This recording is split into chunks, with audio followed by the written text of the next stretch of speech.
దేవుడు కోపము మన మీదకి వచ్చేలాగా దేవుడికి విరోధంగా తప్పులు చేపించేలాగా ప్రయత్నం చేస్తాడు.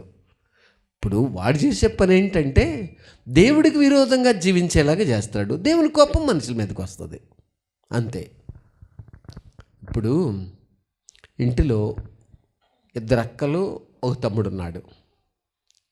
అయితే మగబిడ్డ అని చెప్పి అక్కల్ని చిన్నచూపు చూస్తూ ఆ అబ్బాయిని ప్రేమిస్తూ వాళ్ళు అబ్బాయికి అన్నీ పెడుతూ ఆ అబ్బాయి విషయంలో బాధ్యతగా బాగున్నారు. ఈ అక్కలిద్దరికీ ఆ విషయంలో ఏం కలిగింది? చాలా బాధ కలుగుతుంది. మమ్మల్ని ఏమో ఇలా చేస్తున్నారు, వాడికేమో అంతగా ఇస్తున్నారు అని చెప్పి వాళ్ళిద్దరూ తలంచి ఎట్లయినా సరే వీడిని కొట్టించాలి ఖచ్చితంగా అని చెప్పి వాళ్ళు ఏం చేస్తూ ఉన్నారు, ఎక్కడో పడిపోయేటట్టు ఒక పాత్ర ఉంచడం, అదిగో అక్కడ శాక్యులేట్ పెట్టాను తీసుకోమని చెప్పడం, అది విలువైన గాజు పాత్రగా ఉంచడం. ఆ శాక్యులేట్ తీసుకునే లోపల ఇది ఏమవుతుంది? పడిపోవటం. ఎవరు పగలగొట్టారు? తమ్ముడు పగలగొట్టాడు. ఇప్పుడు అమ్మకి ఏమొచ్చింది? కోపం వచ్చింది. నాన్నకేమొచ్చింది? కోపం వచ్చింది. రాగానే ఏం చేశారు? ఎవరు పగలగొట్టారు? ఆ తమ్ముడే పగలగొట్టాడు అని చెప్పడం, అంతే. వీళ్ళు అంచుకు దగ్గరలో పెట్టిన సంగతి ఈ పరిస్థితి అంతా ఎవరికి తెలీదు. మొత్తానికి ఎవరి ద్వారా జరిగింది? అది తమ్ముడు ద్వారా జరిగింది. ఇప్పుడు అమ్మ కర్ర తీసుకుని ఎవరిని కొట్టారు? తమ్ముడిని కొట్టారు. ఆ తమ్ముడికి కూడా అక్కడ అది పడిపోద్దని కూడా తెలియదు. శాక్యులేట్ తీసుకునే దృష్టి తప్ప అది పగిలిపోద్ది అనేది ఆ వ్యక్తికి ఏమీ తెలియదు. ఇలాగే అక్కలు తమ్ముడిని కొట్టించడానికి అమ్మకు కోపం పుట్టించే పనులు ఎలా చేస్తున్నారో అపవాది కూడా నీ ద్వారా నా ద్వారా తప్పులు చేపించి, తప్పులు చేయుటకు ప్రేరేపించి, దీవెన పొందకుండా ఉండినట్లు దేవుని ఉగ్రత మన మీదకు, దేవుని కోపం మన మీదకు తెప్పించే ప్రయత్నము వాడు ప్రతి రెప్పపాట్లో చేస్తూనే ఉన్నాడు. ప్రతి మనిషి మీద, అది ఒక దేవుని బిడ్డల మీదే. లోకస్తులు ఆల్రెడీ తాను ఎంత నేర్పాలో బాల్యము నుండి వాళ్ళకి చెడుతనం అనే విద్య పూర్తిగా నేర్పించాడు. ఇంకా వాళ్ళని చూసుకునే పనిలా. ఇక ఆ చెడుతనం నుంచి బయటకు వచ్చిన దేవుని పిల్లల విషయంలో దేవుని కోపం ఎలా తెప్పించాలి వీళ్ళ మీదకు, దేవుని ఉగ్రత ఎలా తెప్పించాలి? ఆయన న్యాయవంతుడు కదా, ఆయన న్యాయం గల దేవుడు. న్యాయం ఏం చేస్తుంది? తప్పు చేసిన వాళ్ళని శిక్షిస్తుంది. అందుకని తప్పు చేపించాలి, తప్పు రాయించాలి, తప్పు మాట్లాడించాలి, తప్పు అయిన వాటిని దృశ్యాలు చూపించాలి, తప్పైన మార్గములు నడిపించాలి, తప్పైన పనులు చేపించాలి, తప్పైన క్రియలలో పాల్గొనేటట్టు చేయాలి. దేవునికి విరుద్ధంగా, దేవుని వాక్యానికి విరుద్ధమైన పనులు చేపిస్తే కానీ దేవుని కోపం వీళ్ళ మీదకు రాదు. అది ఉద్దేశం. మనమేమనుకుంటాం, అయ్యి బాబోయ్ ఏంటి దేవుని కోపము, ఈ సమస్య ఏంటి, ఈ ఇబ్బంది ఏంటి, ఈ శోధన ఏంటి, కష్టం ఏంటి, ఈ పరిస్థితి ఏంటి, కలవరం ఏంటి అని ఊరికే మనం కంగారు పడతాం. కానీ మనం చేసింది ఏంటో మనకి జ్ఞాపకం ఉండవు, జ్ఞాపకం రావు. వచ్చిన వాటిని పెద్ద లక్ష్య పెట్టాం. కానీ దేవుని ఉగ్రత మన మీద కొచ్చుటకే ఇన్ని పనులు ఏం చేస్తాడు? ఒక పని చేపిస్తే దేవుని కోపం రాలా, మళ్ళీ ఇంకోటి చేపిస్తాడు, మళ్ళీ దేవుని కోపం రాలా. అలా దేవుని కోపము మనిషి మీదకి వచ్చే వరకు ఆ వ్యక్తి, ఆ అపవాది ఆ పనులు చేపిస్తూనే ఉంటాడు. ఎందుకంటే 70 ఏళ్ల వరకు క్షమించమని చెప్పిన దేవుడు మనల్ని కూడా క్షమించే మనసు కలిగే ఉన్నారు. పేతురు వచ్చి, ప్రభా ఎన్నిసార్లు క్షమించాలి? నా సహోదరును నా ఎడల తప్పు చేస్తే 7 సార్లు మట్టుగా అని నంబర్ కూడా చెప్పేశారు. కానీ ప్రభు అన్నారు, భలే చెప్పేవయా, 7 సార్లే చాలులే, 7 సార్లు అని అనలేదు. ఏమన్నారు? 70 ఏళ్ల మట్టుకు అన్నారు. అంటే మనిషి ఆయుష్కాలం ఎంత? 70. అధిక బలం ఉంటే 80 అన్నారు. ఈ రోజున చాలామంది మంచిగా ఆరోగ్యాన్ని కాపాడుకుంటున్నారు. నేను ఈరోజు ఒక ఆయన్ని అడిగాను, ఒక ఎలక్ట్రికల్ షాప్ అతన్ని, మీ వయసు ఎంత అండి అన్నాను. మామూలుగా 68 అన్నారు. ఎంత 68 అంటే 70కి ఏమవుతున్నారు? దగ్గర అవుతున్నారు. కాబట్టి ఇంకా దేవుని పిల్లలైన వారు చూడండి, ఒక మోకరించి ప్రార్థన చేస్తుంటే నేను చెప్తూ ఉంటాను అప్పుడప్పుడు. ఆయన దగ్గరకు పోయి మ్యారేజ్ అయిన తర్వాత, బ్రదర్ మీ వయసు ఎంత అన్నాను. మామూలుగా 94 అండి అన్నారు. ఎంత? 94లో ఆయన మోకరించి ఏం చేస్తున్నారు? ప్రార్థన చేస్తున్నారు 94లో. కానీ 94 సంవత్సరాలలాగా ఆయన లేరు. మంచి మంచి బలంగా, కొన్ని కురసగా, మంచి జబర్దస్తిగా, చక్కగా, శక్తి వంచన లేకుండా దేవుని పనిలో ఉన్నారు. ఈరోజు చూడండి, మందిరం పరిచయం చేయాలంటే నువ్వు వెళ్ళకు అని పిల్లల్ని ఆపేస్తారు, లేకపోతే మనం వెళ్ళొద్దులే ఎవరో చేస్తారులే వాళ్ళకి ఇష్టమైన వాళ్ళు అని చెప్పి మూతి ముడుచుకుంటారు. కానీ దేవుని విషయంలో వీళ్ళు ఇలాంటి ఘోరమైన తప్పులు చేస్తున్నారని ఈ సంగతి వాళ్ళకి తెలియదు. దేవుడు నిన్ను ప్రేరేపించినప్పుడు అందుకు మనము లోబడి ఆ పని చేసేవారమై ఉండాలా. అంతేగాని వాళ్ళకి ఇష్టమైన వాళ్ళు ఎవరో వస్తారులే అని చెప్పి వీళ్ళ మీద ఆయాసము, ఆ వచ్చిన వాళ్ళ మీద ఆయాసము, వచ్చేవాళ్ళ మీద ఆయాసము, చేసేవాళ్ళ మీద కూడా ఆయాసమే. వీళ్ళ హృదయం దేవుని ఎదుట సరైంది కాదు. హృదయంలో అలాంటి చేదు అయిన స్వభావం ఉంది అనమాట. దానిపైన అది ఆ టైంలో చేస్తూ ఉంటుంది. కాబట్టి దేవుని బిడ్డలారా, దేవుడు ఎంతో ప్రేమిస్తున్నారు. అపవాది ఎంతో దేవుని కోపమును మన మీదకి తెప్పించడానికి చాలా ప్రయత్నం చేస్తున్నాడు. నువ్వు దేవుని పరిచర్య చేస్తే ఈ మనుషుడు దేవుడి పరిచర్య చేస్తున్నాడేంటి? చేయనీయకుండా ఆయాస పెడితే అప్పుడు దీవెన లేకుండా అయిపోతాడు. దీవెన లేకుండా అయిపోవాలి. దేవుడు పరిచర్య చేస్తే దీవించబడుతుంది. దేవుడు దీవిస్తారు, న్యాయవంతులు దీవిస్తారు. కాబట్టి తను పరిచర్య చేయకూడదు, ఈ అమ్మాయిని పరిచర్య చేయకూడదు, వీళ్ళని అసలు పరిచర్యలో పాల్గొనకూడదు. ఏంటి బుధవారం వెళుతున్నారేంటి, వీళ్ళు శనివారం వెళుతున్నారేంటి, ఆదివారం వెళుతున్నారు, శుక్రవారం వెళుతున్నారు ఏంటి ఎన్నిసార్లు? అసలు వీళ్ళని అన్నీకుండా ఆపేస్తే కానీ అప్పుడు వీళ్ళు దీవించబడకుండా ఉండరు. ఏదో ఒక రకంగా ఆపాలి. బంధువులు రప్పించో, లేకపోతే ఏదో తలపోటు వచ్చిందనో, బాగోలేదనో, ఒళ్ళు నొప్పులనో, లేకపోతే అలిసిపోయానో ఏదో ఒకటి పెట్టి ఈ మొత్తానికి వీళ్ళని ఖాళీ లేదనో, పని ఎక్కువగా ఉందని చెప్పో, ఈరోజు కొంచెం బిజీగా ఉందని చెప్పో, ఏదో ఆలోచన పెట్టి ఆపాలి. ఎందుకు ఆపాలి?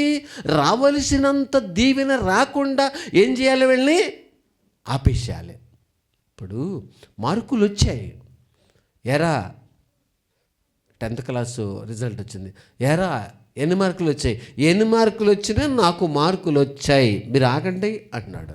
ఏమంటున్నాడు? ఎరా ఎన్ని మార్కులు వచ్చాయి? ఎన్ని మార్కులు వచ్చినా నాకు మార్కులు వచ్చాయి. ఏ సబ్జెక్టులు ఎన్ని వచ్చినాయి? ఏ సబ్జెక్టులు ఏంటి? అన్ని సబ్జెక్టులో కూడా నాకు ఏమొచ్చాయి? మార్కులు వచ్చాయి. కాదురా, ఎన్నొచ్చినా నాకేమయ్యాయి? మార్కులు వచ్చాయి. అట్లా కాదురా, ఎన్నొచ్చాయి? హిందీలో ఎన్నొచ్చాయి? అట్లా కాదు, హిందీలో నాకు మార్కులు వచ్చాయి. ఇంగ్లీష్లో ఎన్ని వచ్చినాయి? ఇంగ్లీష్లో నాకు మార్కులు వచ్చినాయి. మరి మ్యాథ్స్లో ఎన్ని వచ్చినాయి? మ్యాథ్స్లో కూడా మార్కులు వచ్చాయి. సైన్స్లో ఎన్ని వచ్చినాయి? సైన్స్లో కూడా మార్కులు వచ్చాయి. ఎన్నొచ్చినాయి అని కాదు, నాకేమొచ్చినాయి? మార్కులు వచ్చినాయి. కానీ ఇంతకీ 21వ దాంట్లో వచ్చినాయి, అయ్యి మార్కులు వచ్చినాయి కదండి. సైన్స్లో 23 వచ్చినాయి, అయ్యేమైనాయి? మార్కులు వచ్చినాయి. హిందీలో 5 వచ్చినాయి, అయ్యి ఏమొచ్చినాయి? మార్కులు వచ్చినాయి. మ్యాథ్స్లో 35కి వస్తే పాస్, కానీ ఎన్ని వచ్చినాయి? 29 వచ్చినాయి. ఇప్పుడు అది కూడా ఏమొచ్చినాయి? మార్కులు వచ్చినాయి.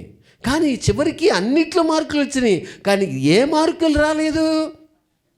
చేతికి సర్టిఫికెట్ వచ్చే మార్కులు, నువ్వు పాస్ అయ్యావు అని ఈ యోర్దాను, ఈ ఎర్ర సముద్రం దాటిన మార్కులు రాలేదు, ప్రమోట్ చేయడానికి రాలేదు. అలాగే దీవెన వచ్చిందా? ఎక్కడొస్తుంది? పరిచయం చేయడానికి వెళ్ళారనుకోండి, నువ్వు చేయటం ఏంటి? వాళ్ళకి ఇష్టమైన వాళ్ళు ఎవరన్నా చేపిస్తారు, నువ్వు చేయటం ఏంటి? అయినా నువ్వేంటి ఈ మధ్య ఎలా తయారయ్యావు? ఎప్పో నీకు ఆ ఆలోచన వచ్చి చాలా మంచి పని చేస్తున్నావులే అని 20కి మించి ఏం చేయనివట్లా మార్కులు రానివట్లా, 29కి మించి రానివట్లా. అంటే దీవెననే సర్టిఫికేట్ వస్తే మళ్ళీ వీళ్ళు దేవుడు చేశారనే సాక్షులు అయిపోతారేమోనని 34కి ఏం చేస్తున్నాడు? కట్ చేసేస్తున్నాడు. ఏంటి బుధవారం వస్తే 1 మార్కు వస్తుంది, శనివారం వస్తే మార్కు వస్తుంది, అలాగే 1 తారీఖు వస్తే 10 మార్క్స్ వస్తాయి. లేకపోతే ఇలా ఆదివారం వస్తే 5 మార్క్స్ వస్తాయి. ఇలా ప్రతిసారి వీళ్ళకి ఈ మార్కులన్నీ రావటం ఏంటి?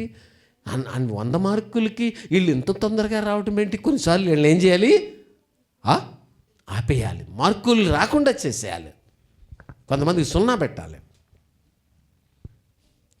అందుకనే దేవుని బిడ్డలారా, దేవుడు మనకిచ్చిన దాని విషయంలో శక్తి లోపము లేకుండా భక్తి చేయడమే దేవుడు తగిన కాలమందు వారి వారి జీతము ఆయన దగ్గర ఉంది. ఆయన ఇచ్చుటకు సమర్థుడై ఉన్నారు. కాబట్టి మనుషులు ఇవ్వద్దు, మనుషులు జీతం ఇస్తున్నారని తలంచొద్దు, మనుషులు ఏదో ఇస్తారని తలంచొద్దు, మనుషులు ఏదో చేస్తారని తలంచొద్దు. ఎవ్వరు ఏమి చేయొద్దు. మనకి ఎవరు చేయాలి? దేవుడే చేస్తారు. మన విశ్వాసం దేవుడి మీద. మనుషులు చేస్తారు. నేను ఎలా చేయటం చూస్తే, లేక సేవకులు చూస్తే, సేవకులు పిల్లలు చూస్తే, లేకపోతే ఎవరో చూస్తే నాకు బాగా చేస్తున్నారని అనుకుంటారని చెప్పి మనుషులు అనుకుంటారు. అలా కాదు, ఆ దృష్టి కాదు మనకు కావలసింది ఏంటి? రహస్యమందు చూస్తున్న తండ్రి మనకు ప్రతిఫలం ఇవ్వాలి. నేను ఏం చేసినా మనుషులు చేయడం కాదు, మనుషులు చూడటం కాదు, మనుషులు చూస్తున్నారని చేయడం కాదు, నేను చెయ్యాలి బాధ్యతగా. చేస్తే నాకు జీతం ఎక్కడుంది? ప్రభువు దగ్గర ఉన్నది. ఆయనే నాకు జీతం ఇస్తారు, ఆయనే నాకు దీవెనిస్తారు.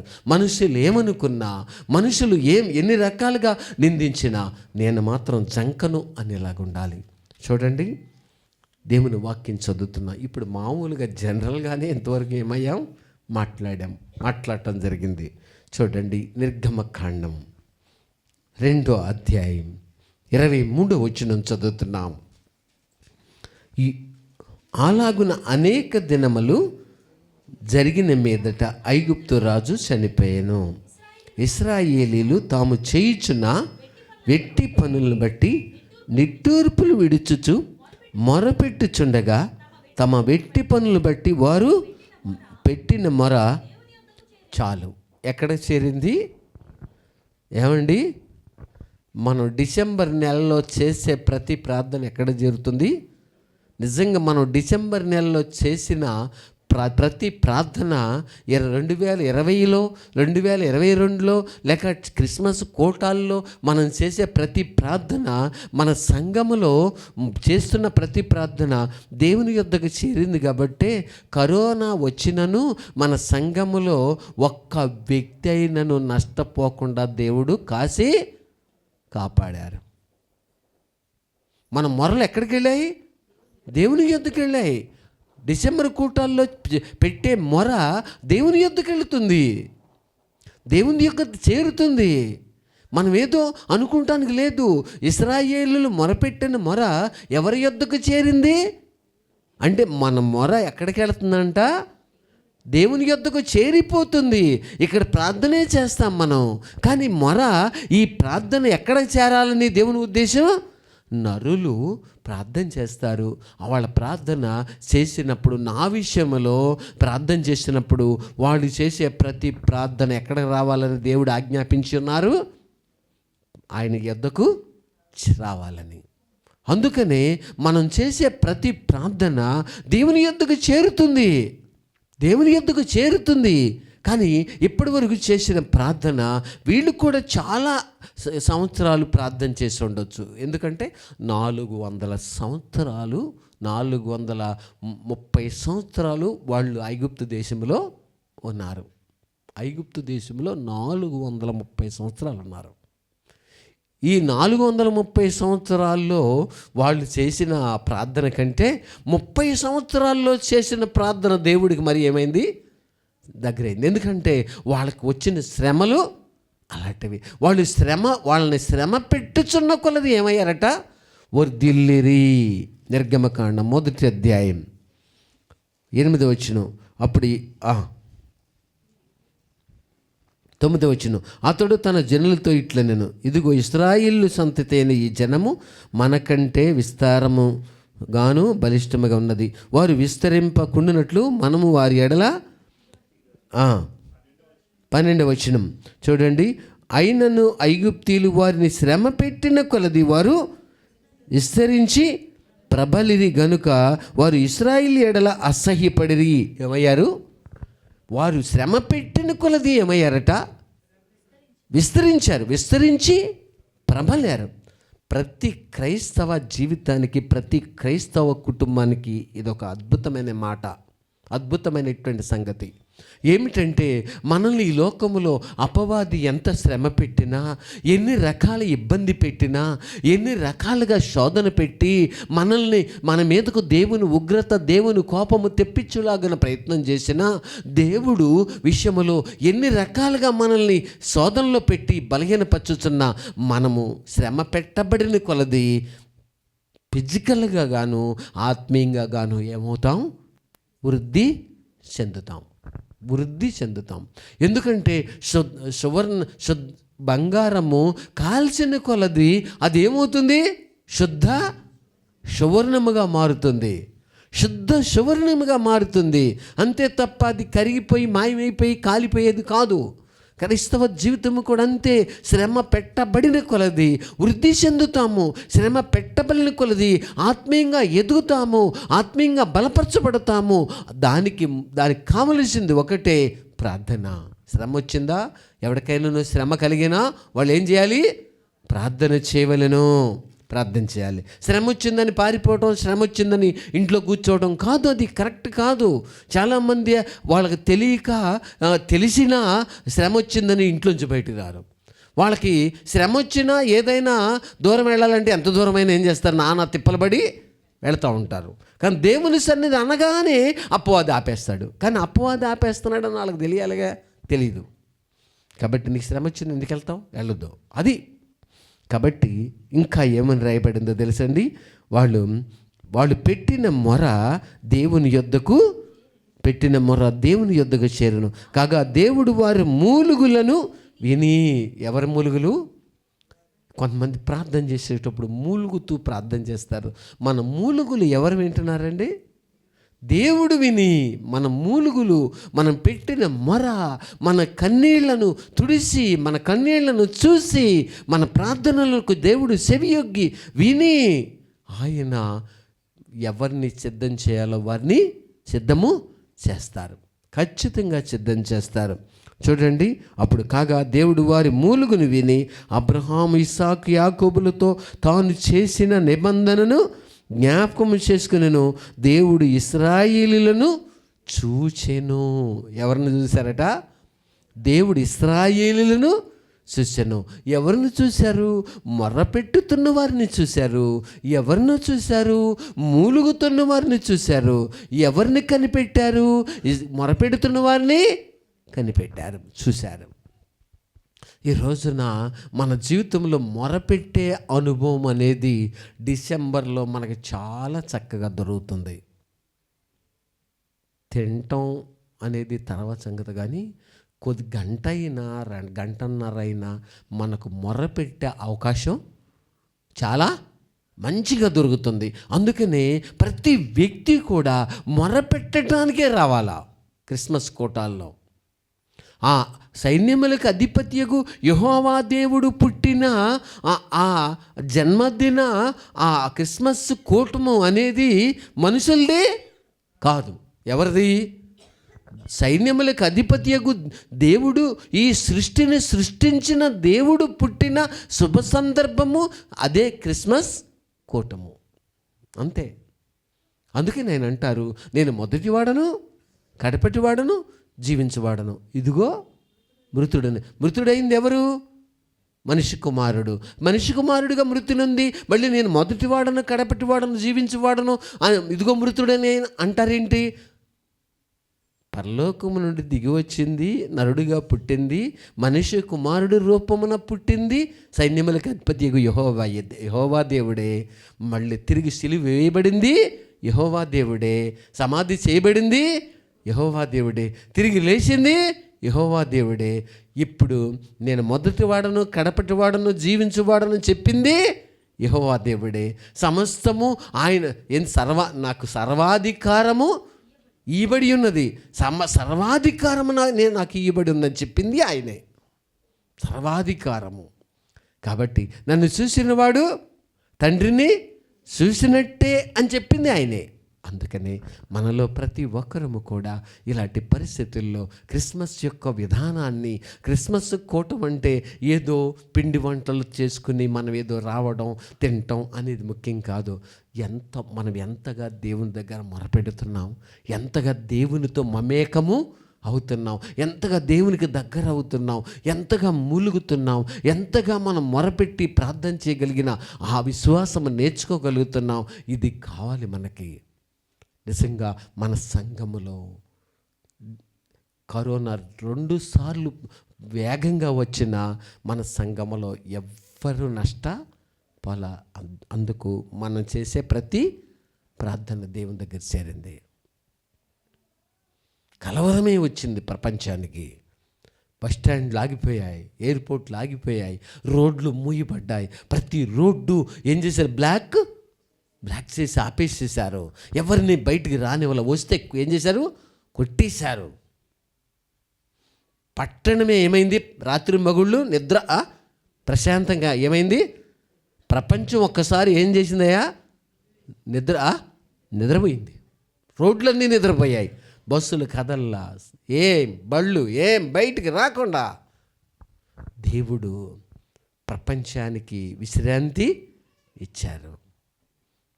ఎవరికి ఇదిగో కరోనా వైరస్ ఇలా ఉంది అని చెప్పి చూసిన వాళ్ళు ఎవరన్నా ఉన్నారా? డాక్టర్లు చనిపోయినారు, పాస్టర్లు చనిపోయినారు. మనం వాళ్ళకంటే గొప్పవాళ్ళం కాదు. ఎంతోమంది ఈ లోకాన్ని విడిచి వెళ్ళిపోయినారు. మనం కూడా ఈ లోకాన్ని విడిచి మేము వస్తామన్న ఒక టైంలో వస్తూ ఉంటే శవాలు చుట్టి తమ్మిలేరులో ఏం చేస్తున్నారు? కాల్చడానికి కూడా పుల్లలు లేక నానా తిప్పలు.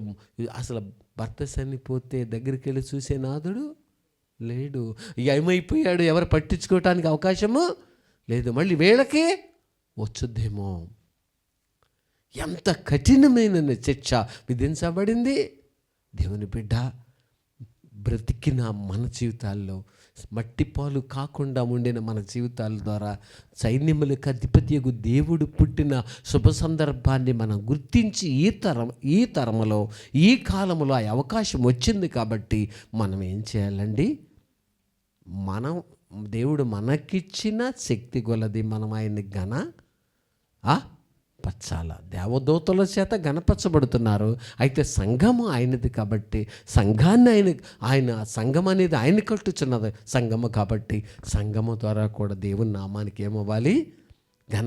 ఘనత మహిమ రావాలి. తణుకులో ది లార్డ్స్ ఎవాంజలికల్ ఫెలోషిప్ నామము, పరలోకము నుండి పంపించబడిన నామము ది లార్డ్స్ ఎవాంజలికల్ ఫెలోషిప్ తణుకులో సావాసము. ఆ తణుకులో ఉన్నటువంటి జోసెఫ్ మెరారి, అక్కడ ఉన్న సంఘస్థుల ద్వారా ఈ క్రిస్మస్ కూటాల ద్వారా ఏం జరుగుతుందని చెప్పి పరలోకమే పరలోకంలో ఉన్న దూతలు ఎదురు చూస్తారు. ఒక ఆశ్చర్యం ఏమిటంటే దేవదూతలను దేవుడే చేసి ఆ దేవదూతలను చూసేట దేవుడు అసలు దేవదూతల్ని నరుడు చూచుటకు అంత యోగ్యుడు కాదు అన్నంత సౌందర్యంగా ఉన్నారట. ఎవరు? దేవదూత అంత సౌందర్యంగా. అసలు దేవదూతల్ని ఒక వ్యక్తి చూడటానికి కూడా నరుడికి ఆ యోగ్యత అది దేవుడు అనుగ్రహిస్తే తప్ప అసలు చూసే అవకాశమే ఉండదట. ఎందుకంటే యేసు ప్రభు నేనే గొప్పవాడిని అని చెప్పట్లా. ఫిలిప్పును చూసి నతనయేలుని తీసుకొస్తే వీటికంటే గొప్ప వాటిని నువ్వు చూస్తావు. దేవదూతలు మనుష్య కుమారునికే పైగా ఎక్కుటయు ఎవరిని జ్ఞాపకం చేశారు అంటే ఎవరు? దేవదూతలు అంటే ఏంటనుకున్నారు? వారి సౌందర్యము, వారి యొక్క రెక్కలతో ఎగురుటయు, అసలు వారు స్తుతించే విధానము, వారు నడిచే విధానము, వారు దేవుణ్ణి గణపరిచి దేవుణ్ణి తృప్తిపరిచి సంతోషపరిచే విధానము చూస్తే దేవుడే అసలు ఏమవుతున్నారు? ఆశ్చర్యపోతున్నారు దేవదూతలు. అట్టి దేవదూతలు మనకు చేయటానికి దేవుడు ఇష్టపడుతున్నారు. దేవదూతలు మనకు పరిచర్య చేయడానికి. దేవదూతలండి కాబట్టి దేవుడు అంటే ఏమనుకున్నారు? ఈ రోజున పొలాన్ని చూసిన మనుషులు ఆ పొలాన్ని ప్రేమించి ఈ లోకాన్ని విడిస్తే వాళ్ళ ఆత్మ ఎక్కడ తిరుగుతుంది?